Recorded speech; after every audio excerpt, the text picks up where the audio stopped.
We live in such a noisy world. How can we find time to pray? Well, we need to purposefully seek it out. To illustrate this, I want to read to you a story that I remember from when I was growing up. The Cheerful Quiet by Betty Horvath, illustrated by Joanne Stover. When strangers asked Patrick O'Brien if he had brothers and sisters, he always laughed, because if there was one thing Patrick had, it was brothers and sisters. There was Kathleen and Rosemary and Joseph and William. Then came Patrick, then Michael and baby Terence. 4 brothers and 2 sisters, not counting Patrick. And that wasn't all. There was a big red Irish setter called Rover, who was practically a member of the family, and a black cat named Peter, a canary, 2 goldfish, and a turtle. Most of the time, Patrick liked being part of a big family.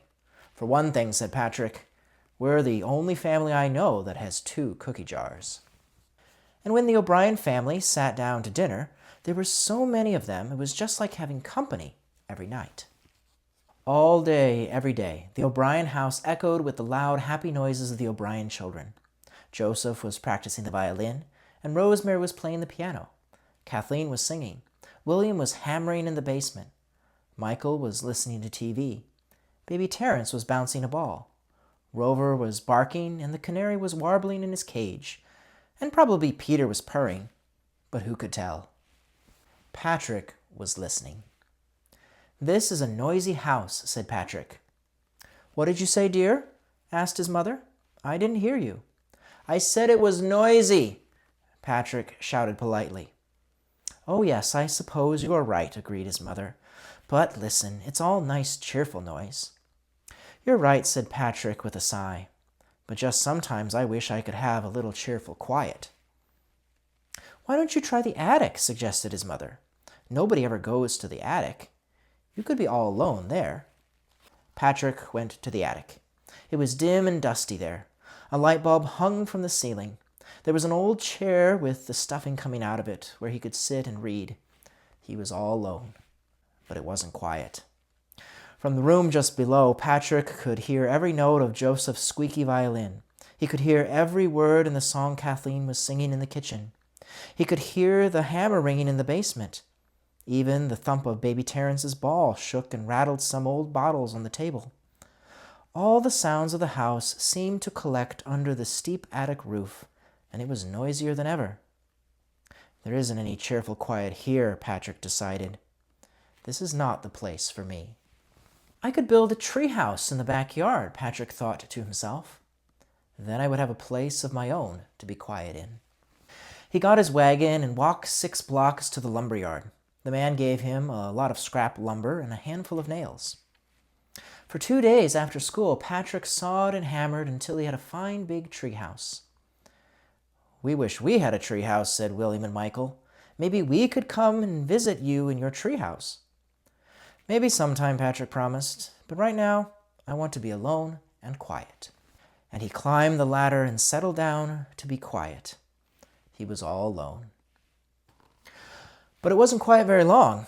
Rosemary and Kathleen came out and began to play croquet right underneath him. Michael and William came running out of the house with their water pistols and began chasing each other around and around his tree, with Rover nipping at their heels and barking noisily. There isn't much cheerful quiet here, thought Patrick to himself. I might as well join the fun. He climbed down and got his water pistol and began making cheerful noise with William and Michael. The tree house made a wonderful fort, and before long Patrick's quiet tree house became the noisiest place on the block. But Patrick still wanted a quiet place, and he hadn't given up yet. What do you do for a quiet place? He asked his mother. I don't have a quiet place, she said. What I have is a quiet time. Late at night, when everyone is asleep, I sit up and sew or read. Maybe I could have a quiet time too, said Patrick.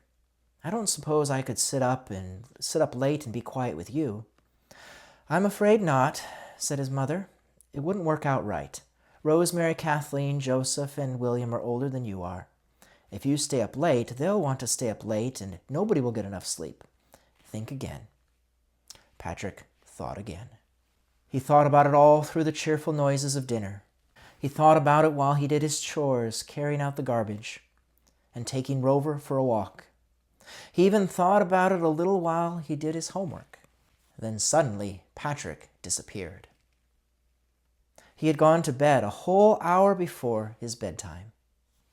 Sure enough, next morning Patrick woke up very early. The sun wasn't even up yet. All the world was sleeping, especially Kathleen, Rosemary, Joseph, William, Michael, and baby Terence. It was very quiet.